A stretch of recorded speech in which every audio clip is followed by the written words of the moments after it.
So we were saying this is an exciting time. Like, you're finally here. It's about to premiere on Netflix. Like, Right, what yeah. are your friends? Like, what are you feeling right now? Well, I'm really happy, especially with Netflix, because, the way me and my friends, actually, me and my generation, we really consume content through Netflix, and it's really great because Netflix just has such a huge reach. And, it's really great because Netflix, first of all, we're doing a theatrical release, a small theatrical release, plus we're releasing on Netflix. So, obviously you have such more reach with Netflix and theatrical release than just a theatrical release. And it's such a big film, and you, of course, your role is so important. You, carry it. How do you, as a child actor, how did you prepare for this? What was your thought process going into this? Well, yes. So for some of the challenges, I got involved in this back in 2014 when I was just 10 years old. So, it's been a long time. But I started principal photography when I was just after I turned 11, actually. And, it was challenging because based on the storyline, I decided to play Mowgli as more of a, 14 or 15-year-old. And that was challenging as an 11-year-old because, obviously you don't have those same experiences as a 14-year-old, as I am now, would have those experiences to draw on and put into Mowgli. But, yeah, that was challenging. And as far as the preparation, I did a lot of physical preparation and agility and physical training for this. I did research on YouTube. I did a lot of push-ups, pull-ups, wind sprints, running on all fours, a lot of stuff. I think it turned out pretty well, though. It was challenging, but it paid off.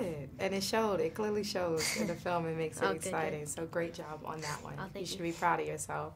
I want to know, I'm curious. I know you're still young, but, as a journalist and as a Black woman journalist, I always feel this responsibility of what my voice to be heard for my culture and for my community. Right, yeah.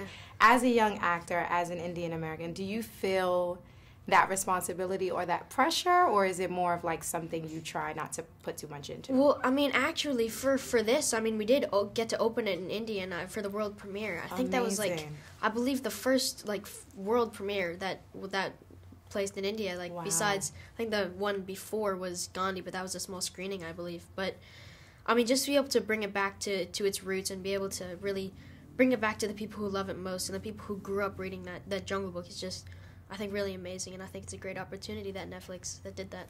And for the film, you shot. I know you shot in different places, but Right. you actually spent time in India.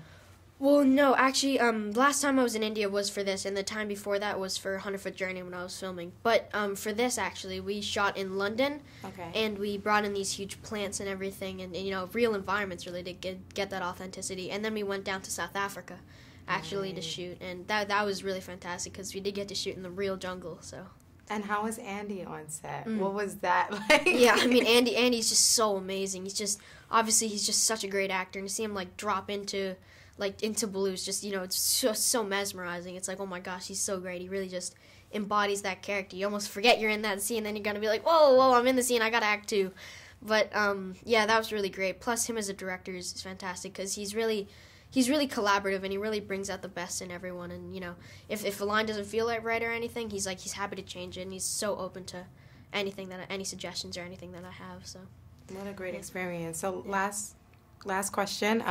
One of my favorite scenes is when Bagheera and Mowgli, they look in the deer's eyes, and they say you have to look into their eyes before, so you can be with their soul. Yeah, so that was near the beginning of the movie. Yeah. So what do you think that significance is? What is that message that? Well, they're I think to say? it's saying that even obviously they have to kill to survive and to eat or anything. But I think it's that kind of idea that you should value everyone, almost, if you understand their meaning in the world, their significance. And I think that's a really great message, actually, to be able to kind of show that everyone's unique and everyone almost serves a purpose, if you understand what I'm saying. But, everyone's there for a reason, and even if you're different from someone else, you still should be there. So. Oh, thank you so much. Thank you. You were Thanks. my favorite interview today. Oh, thank you so much. Thank you.